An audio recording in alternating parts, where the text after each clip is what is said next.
Hey, what's up, everyone? My name's Adam Wilson. This is my channel, Son Don't Get Lost. I hope you're having a great day. I want to cut to the chase. I want to make a video about tinnitus, and this video is a positive tinnitus story. When you read about tinnitus online, when you go in the forums and stuff like that, there's so many negative stories because people who have tinnitus really struggle. But I want to share a really positive tinnitus story that I hope will give you a lot of hope. If you like this video, don't forget to give it a thumbs up and subscribe. When I make these videos, my goal isn't to get a ton of subscribers or anything like that necessarily.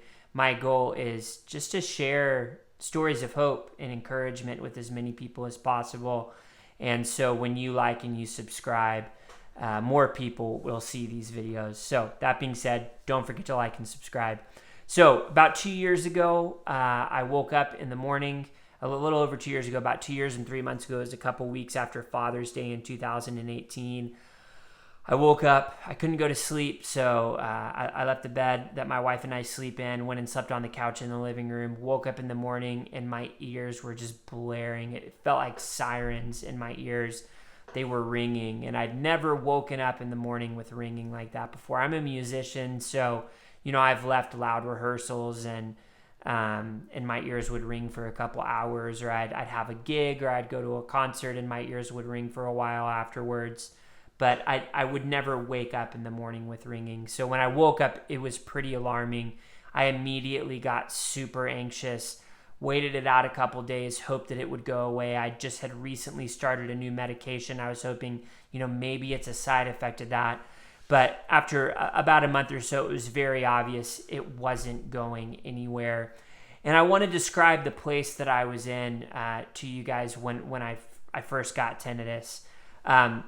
Prior to getting tinnitus, my health had already kind of started to go downhill. About 2 weeks before that, or 3 weeks before that, I woke up in the morning with just the craziest migraine I've ever had in my life. If my migraine were a musical genre, it would have been death metal. It was that bad, and I literally felt like in the middle of sleeping, somebody took me out of my body and put me in someone else's. I just felt so foreign.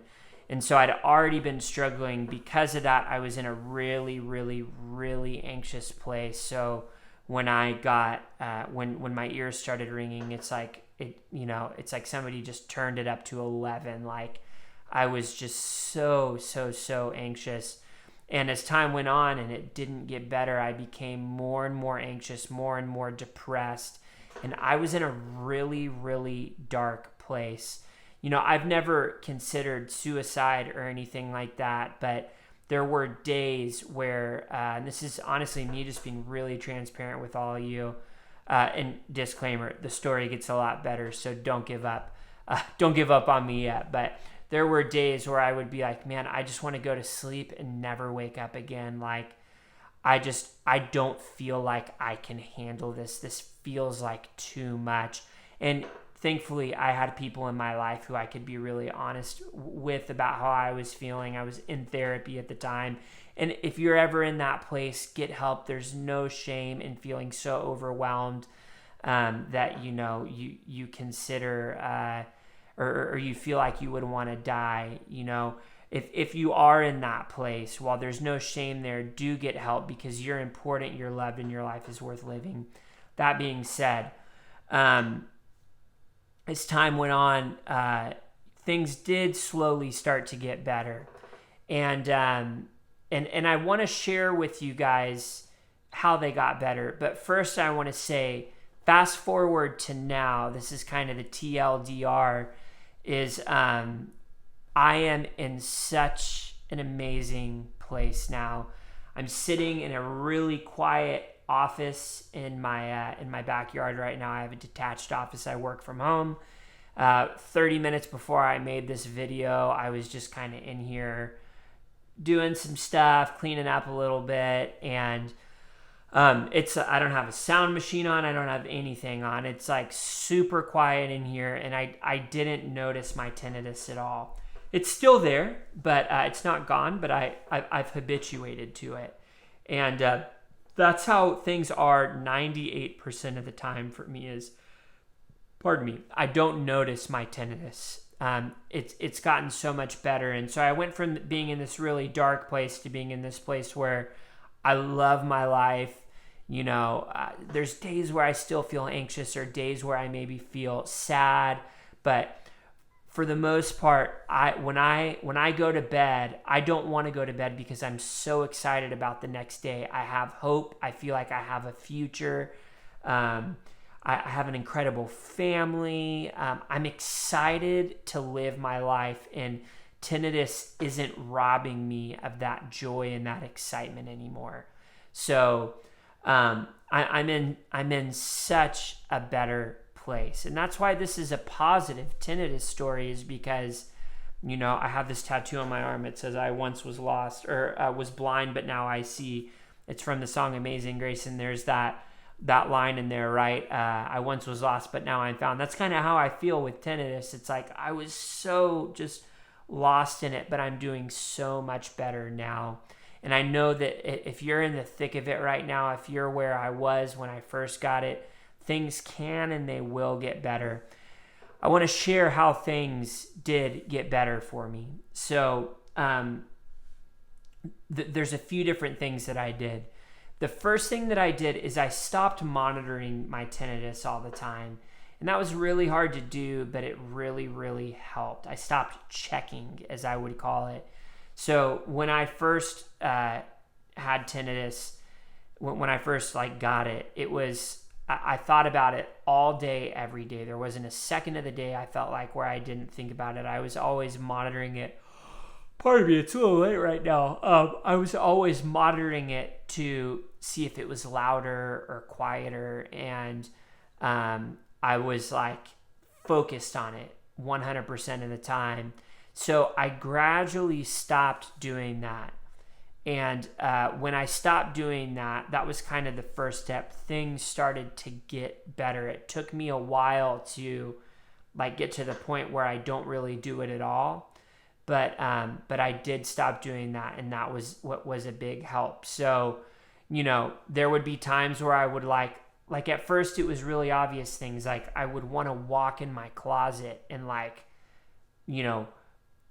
see if I could hear my tinnitus, lock myself in there, or I would want to, monitor it to see if it had gotten louder, because I could kind of always hear it. But, or I would put my fingers in my ears to see if the pitch had changed, crazy stuff, And my tinnitus was pretty loud, not as loud as some others, but on a scale from 1 to 10, I would say, it could be anywhere from kind of a 4 to a 7, just depending on the day. So anyway, I stopped doing that, and that was really big. The second thing I did was I talked to a tinnitus coach. If you haven't read the book, We Were Rewiring Tinnitus, you should. It's by a guy named Glenn Schweitzer, and he was just awesome. He has tinnitus. He also has Meniere's disease, and he was just kind of, between his book and my coaching session with him, I was able to get some really great advice about, how to really start habituating to my tinnitus.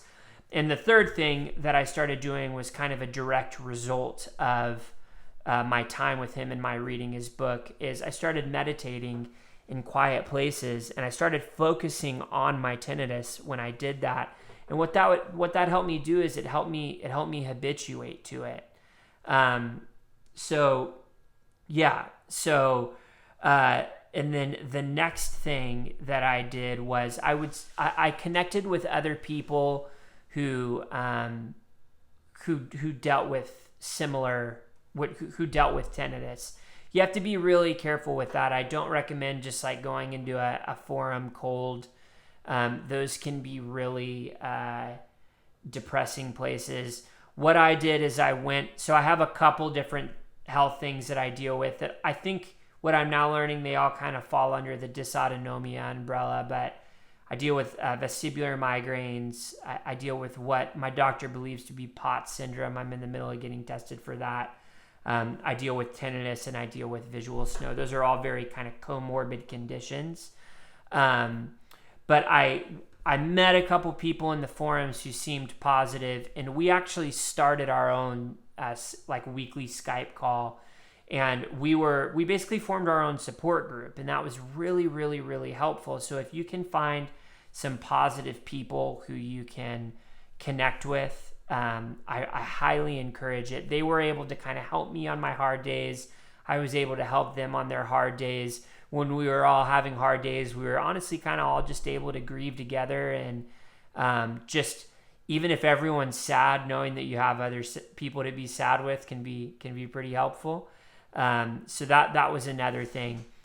A fifth thing that I did was, I think we're on number 5 now, is I got therapy, and that was really helpful. I won't go into that, but just being able to talk about this issue and other issues in my life, the anxiety that surrounded the tinnitus itself, my other health conditions, was a very, very helpful thing. Being able to do that in kind of a non-biased, non-judgmental area was really good.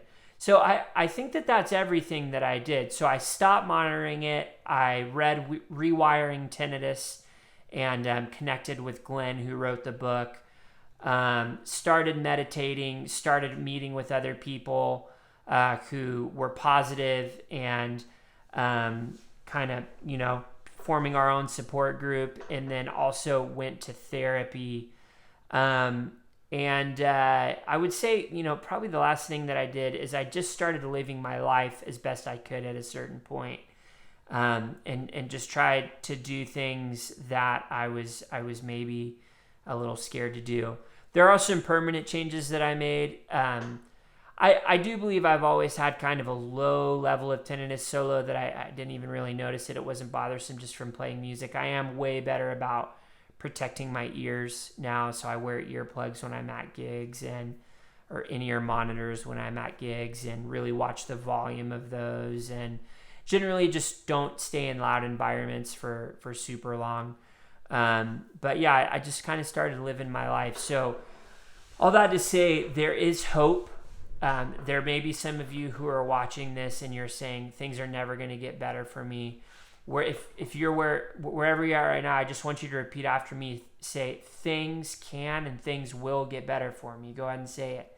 Things can and things will get better for me. I really believe that. I believe that even if you have a 10 out of 10 tinnitus, that you can still live a fulfilling life. I believe that if you're in a place right now like I was, where you're just thinking, this sucks, my life sucks, things are never going to get better, that's temporary. It's not going to be like that forever. You can and you will get better. You just have to put the work in to a certain extent. So I hope this helps you. I just wanted to share my positive story. Living my life now. Life is good. It's not easy every day. Dealing with my other health stuff kind of sucks, but it is what it is. And again, I'm living my life. I'm not letting it stop me. So feel free to reach out to me on Instagram, Adam Reed, REID Wilson, Adam Reed Wilson. That's my handle. Is that what the kids call it these days? That's what we called it when I was younger, a handle. I don't know, screen name, or is that to AOL Instant Messenger? I don't know. But anyway, feel free to reach out to me on there. You can also reach out to me on Facebook.